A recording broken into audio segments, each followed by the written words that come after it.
પિતૃઓની જો કૃપા આપણા પર હોય તો પિતૃ કૃપાથી સંતતિ, સંપત્તિ અને સન્મતિ પરિવારને મળી રહે છે। પિતૃપક્ષમાં પિતૃઓ જે ભગવાનના ધામમાં છે તેમને પ્રસન્ન કરવા માટે નાના મોટા ઉપાયો કરવામાં આવે છે, જેથી જીવનમાં સુખ, શાંતિ અને સમૃદ્ધિની પ્રાપ્તિ થાય।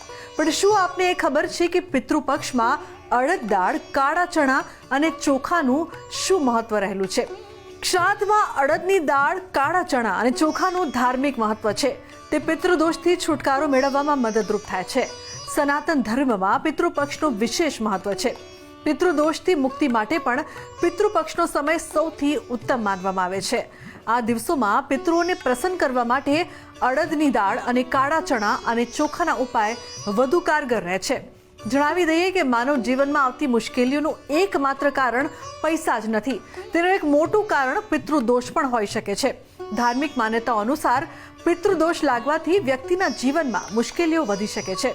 પિતૃદોષ માત્ર તે વ્યક્તિ સુધી મર્યાદિત નથી રહેતો, પરંતુ આવનારી અનેક પેઢીઓને અસર કરી શકે છે। અડદ દાળ, કાળા ચણા અને ચોખાનું મહત્વ। પિતૃપક્ષ, શ્રાદ્ધ પક્ષમાં અડદ દાળ, કાળા ચણા અને ચોખાનું વિશેષ મહત્વ હોય છે। આ ત્રણેય વસ્તુઓ શ્રાદ્ધ કર્મ અને પિંડદાનમાં ખાસ કરીને ઉપયોગમાં લેવાય છે અને તેનો ધાર્મિક, સાંસ્કૃતિક અને આધ્યાત્મિક આધાર છે। પિતૃપક્ષમાં અડદ દાળનું મહત્વ।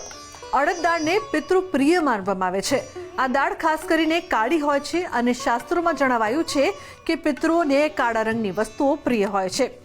શ્રાદ્ધ કર્મમાં અડદ દાળનો ઉપયોગ પિંડ બનાવવા, દાન આપવા અને ભોજનમાં કરવામાં આવે છે। અડદ દાળથી તામસિક પ્રવૃત્તિને શાંત કરવા અને પિતૃદોષથી મુક્તિ મેળવવામાં મદદ મળે છે। તેથી અડદ દાળનો પિતૃપક્ષમાં વિશેષ મહત્વ માનવામાં આવે છે। પિતૃપક્ષમાં કાળા ચણાનું મહત્વ। કાળા ચણા પણ કાળા રંગના હોવાથી પિતૃઓને પ્રિય માનવામાં આવે છે। તેને શ્રાદ્ધના ભોજનમાં સામેલ કરવામાં આવે છે અને બ્રાહ્મણોને દાન રૂપે પણ આપવામાં આવે છે। માન્યતા છે કે કાળા ચણાને પિતૃઓની ભૂખને શાંત કરનાર માનવામાં આવે છે। ખાસ કરીને અશાંત અથવા અકાલ મૃત્યુ પામેલા પિતૃઓને સંતોષ આપવા માટે કાળા ચણાનો ઉપયોગ કરવામાં આવે છે। પિતૃપક્ષમાં ચોખાનું મહત્વ।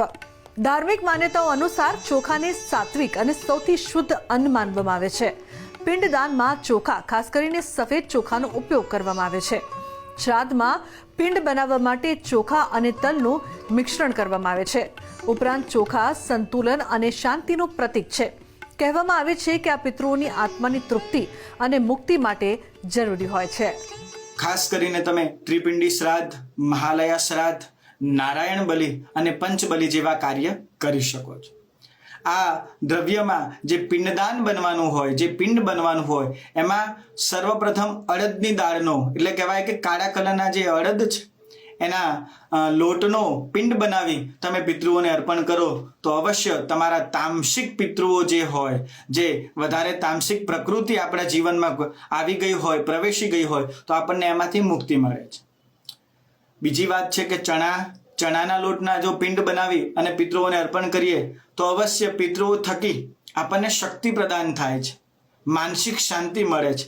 અને અક્ષત કહેતા ચોખાના લોટના પિંડ બનાવી એમાં પણ થોડા તલ મિક્સ કરી અને પિંડ અર્પણ કરીએ તો પિતૃઓની કૃપાથી આપણા ઘરમાં સુખ, શાંતિ અને સમૃદ્ધિની પ્રાપ્તિ થાય છે। આપણે એ જ પિંડ અર્પણ કર્યા પછી નદીમાં પધરાવીએ છીએ એટલે માછલીઓને પણ તૃપ્તિ મળે છે।